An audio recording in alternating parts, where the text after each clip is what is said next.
Ito po ay repair na. Try natin ma-repair kung kaya, pag hindi palit board na po ito.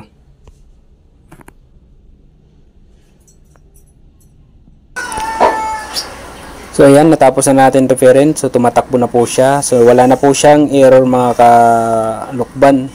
H52 ang error po niya. So repair board lang po ang ginawa natin dyan. Ayan.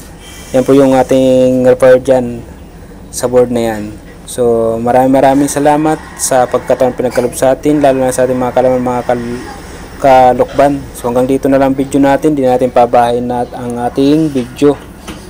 So yan lang ating repair dyan mga kalukban. So sa mga gusto magpa-home service, mag-message lang po kayo dito sa contact number ko sa 0967-793-4319 or mag-message kayo sa page ko po dito sa Lokban Electronic Shop Official.